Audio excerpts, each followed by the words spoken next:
Hello, hello all. So I decided to make a video of something that I saw today. It was a post.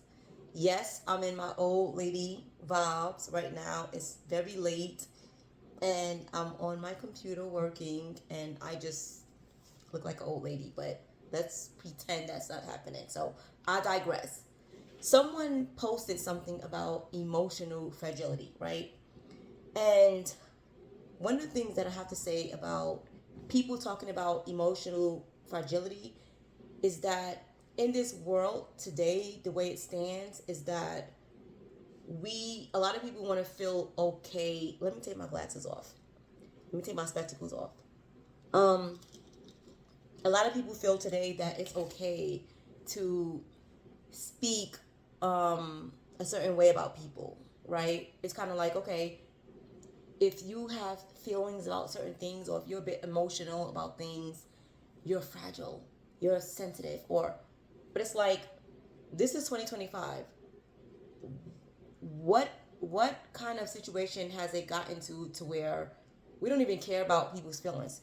You have to understand, everyone has a story. Everyone in this world has a story. I don't care what anyone feels about anything. One plus one will always equal two. So no matter what we feel about how people are, it doesn't take away the fact that this is their story. I personally am very sensitive, right? I will cry at the drop of a dime. But I don't need people telling me that I'm emotional fragile, right? It's not that I'm emotional fragile, it's just that there's a story, right? Every tear that that comes down has a story. So everyone's dealing. This world has become so dark and so chaotic that people aren't really grasping connection. They're disconnecting from the world right now. So I can go into the world and I can say something. Someone can say something to me, and I can be in my feelings about something, and it's gonna be like, "Oh my God, you're so sensitive," and it's like, "Am I?" The thing I would tell people that are sensitive or that are emotional fragile is work on your space, work on your spiritual space, work on your mental space, your emotional space, your psychological space, your neurological space.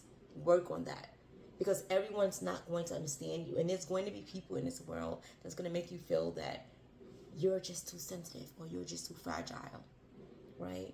So work on your space, work on understanding why you do feel a certain kind of way, so that you aren't walking around in this world all over the place, right? Work on the roots to why you feel a certain way.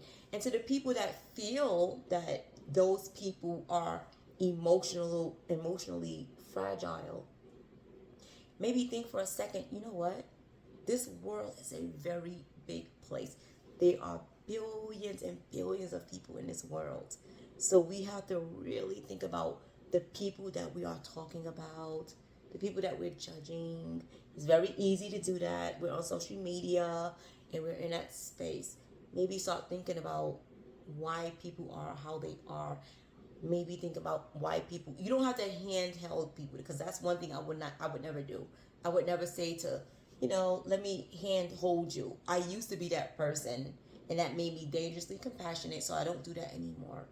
But before you start judging people on why they are emotionally unstable and emotionally fragile, maybe before you go to that judgmental space, maybe think about why they are that. This is only if you're going to judge them, because you don't need to invest your time in anybody, to be honest. But if you're going to invest any type of energy in anyone, before you start going to that place where you want to like judge people, maybe understand why they are those things. Because I don't think that the world is just so emotionally inept that they can't grasp life. People don't just become that person. So maybe don't just judge people and say that. I don't think that the world is just so emotionally fragile. But I do think that there are things that's going on, and that maybe they need to like focus on their own self preservation to the point where they're not being that type of person. So that's all I have to say. And if anyone needs to comment on that, on emotional fragility or emotional bankruptcy or any of that, feel free to comment, because this is what it's all about. We're all about living calmly ever after. Everyone has their own opinion, and I welcome it. So until then, let's live calmly ever after.